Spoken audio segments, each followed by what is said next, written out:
നമസ്കാരം.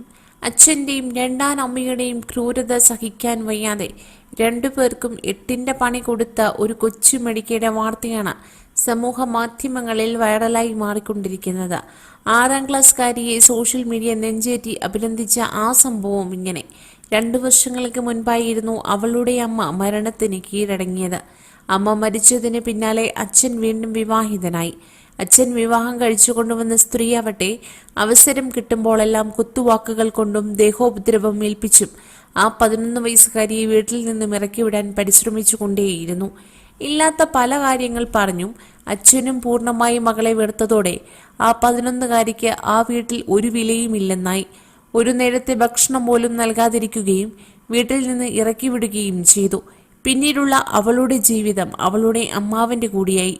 എന്നാൽ തോറ്റു പിന്മാറാൻ ആ 11 വയസ്സുകാരി തയ്യാറായില്ല. അച്ഛനെയും രണ്ടാനമ്മയും വെറുതെ വിടാൻ അവൾ തയ്യാറായിരുന്നില്ല. ഇതിനായി മുൻകൈയെടുത്തതും പോരാടാൻ ഉറച്ചതും ആ 11 വയസ്സുകാരി തന്നെ. ഒട്ടും മടിച്ചില്ല. 5 കിലോമീറ്ററോളം നടന്ന് അച്ഛനെതിരെ പരാതിയുമായി അവൾ കളക്ടറുടെ അടുത്ത് എത്തുകയും പരാതി ബോധിപ്പിക്കുകയും ചെയ്തു. പരാതി ചെറുതാകുമെന്ന് കരുതി പരാതി വായിച്ചു നോക്കിയ കളക്ടർക്ക് അത്ര നിസ്സാര പരാതിയായി തോന്നിയില്ല. ഒഡീഷ സർക്കാർ കോവിഡിനെ തുടർന്ന് ഓരോ വിദ്യാർത്ഥികൾക്കും പ്രതിദിനം 8 രൂപ വെച്ച് അക്കൗണ്ടിൽ നൽകിയിരുന്നു. കുട്ടികൾക്കായുള്ള സേവിങ്സ് അക്കൗണ്ടുകൾ ഒന്നുമില്ലെങ്കിൽ രക്ഷിതാവിന്റെ പേരിലാവും സർക്കാർ പണം നിക്ഷേപിക്കുക.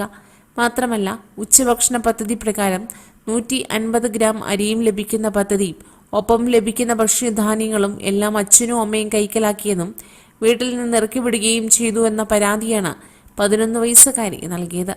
കൊച്ചുകുട്ടിയുടെ പരാതി ഗൗരവം ഉള്ളതാണെന്ന് മനസ്സിലാക്കിയ കളക്ടർ 11 വയസ്സുകാരുടെ ആനുകൂല്യങ്ങൾ തട്ടിയെടുത്ത പിതാവിനെതിരെ കേസെടുക്കുകയും അവളുടെ അക്കൗണ്ടിലേക്ക് പൈസ മുഴുവൻ മാറ്റം ചെയ്യണമെന്നും കളക്ടർ ഉത്തരവിട്ടു. പിതാവ് തട്ടിയെടുത്ത അരിയുടെയും ഭക്ഷ്യസാധനങ്ങളുടെയും പണത്തിന്റെ മൂല്യം മകൾക്ക് പിതാവ് നൽകേണ്ടി വരും. കൂടാതെ ഇനി കുട്ടി ചെല്ലാതെ യാതൊരു സാധനവും സ്കൂളിൽ നിന്ന് നൽകരുത് എന്ന് ജില്ലാ വിദ്യാഭ്യാസ ഓഫീസർ സബ്ജിത് സിംഗ് ഹെഡ്മാസ്റ്റർക്ക് നിർദ്ദേശവും നൽകിയിട്ടുണ്ട്. ഒപ്പം പിതാവിന്റെ ക്രൂരത പരാതിയായി ബോധിപ്പിക്കാനും പരിഹാരം കണ്ടെത്താനും മുന്നിട്ടിറങ്ങിയ പെൺകുട്ടിയുടെ ധൈര്യത്തിന് സോഷ്യൽ ലോകം പ്രശംസ കൊണ്ട് മൂടുകയാണ്. കൂടുതൽ വാർത്തകൾക്കായി ഈ ചാനൽ സബ്സ്ക്രൈബ് ചെയ്യുക.